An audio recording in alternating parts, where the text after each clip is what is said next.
hot and then you still touch it. You know what I mean? Yeah. And man, you brought up Israel, man. Like, how was that? Because the thing about it, man, because I got wrapped up in my Iraq shit and everything. I didn't know you actually fought him until I watched your last interview. And again, man, speaking on your integrity and how you are, man, you straight up, man, that kid.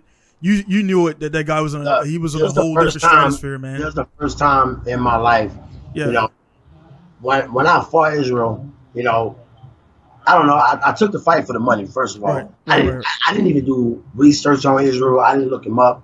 You know, I was still in that cocky mentality, like, fuck that, I'm Melvin Guillard, man. I'm about to beat this nigga up and go home. Anyways, I get there.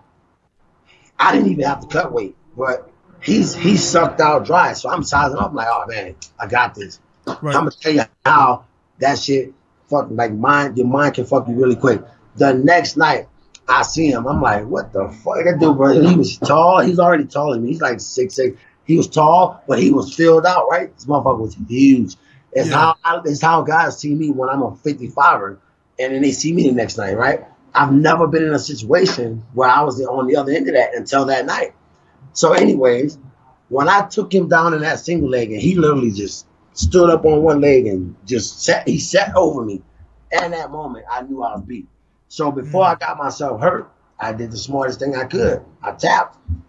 I wasn't mad at myself. I wasn't disappointed. I wasn't even let down. I didn't let myself down. I just looked at myself like, damn, you got to start being a little bit smarter, my dude. Like, you know, it was cool to go to Australia. I mean, I love world travel. So, you know, I got to Australia. I had a great time.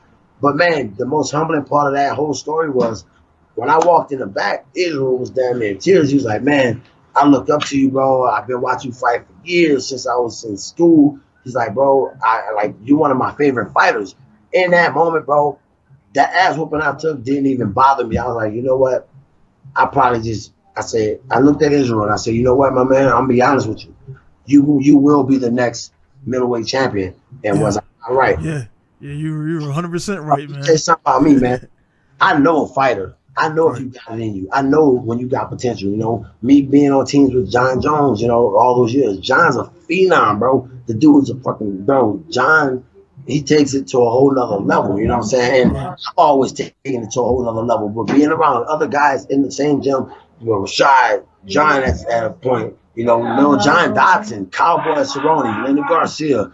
I love all these guys. They my brothers. Killers, man. And I was in with these guys, bro. In that time, though, that was when I was on my 7-fight win streak, right? Man, being around a room full of savages, it makes you more of a savage. You know, savage has been one of my mentalities my whole life. I'm a savage, bro. Like, when I look at other guys that have potential, I didn't even know Israel. I didn't know nothing about him. Then I watched the UFC countdown on him, right? Later, I see all the belts he's got in his gym. I'm like, God damn it. I didn't fought a killer, you know what I'm saying? Yeah. But I held my own. When I knew I was beat, I was beat. You know what I'm saying? Like, I can't go no further. It was nothing I can do. It was out of my hands. If I would have went further, because if most fighters let their egos get catching, oh fuck that tough guy mentality. That's how guys in bars act. Oh, I can beat him, blah blah blah. Man, look, I was outmatched, outgunned, and it was nothing in that moment I can do that was going to change it. You know what I'm saying? So guess what? I took my L, I licked my wounds, and I moved on. You know what I'm saying? And guess what? Because he fought me, where is he right now? In the UFC. Yeah. All right?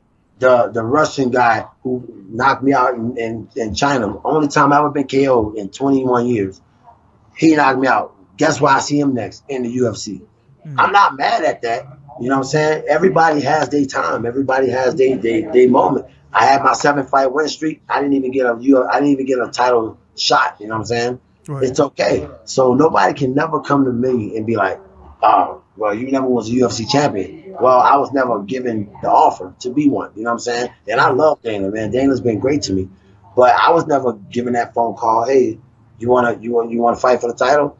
No. Had I beat Joe Lozon, I probably would have fought for the title.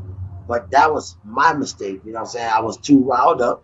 Right after that fight was when I went to Jackson. And then my whole game came together. You know what I'm saying? You're gonna have your ups, you're gonna have your downs. You know, it's like playing poker, man. Like you gotta have your bluff. You gotta know when to bluff, you gotta know when to fold, and you move on.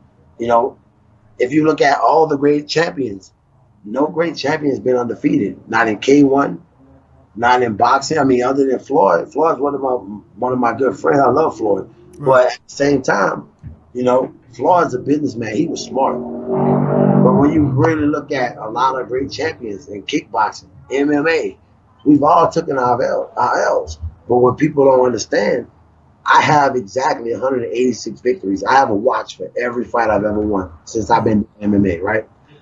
I've only lost 20 fights. But people don't see, look at the rate, look at the percentage of that. 186 victories to 20 losses. Yeah. I think I'm still doing fucking real good for myself. Yeah, no doubt, man. Like again, what you're dealing with, man, is that I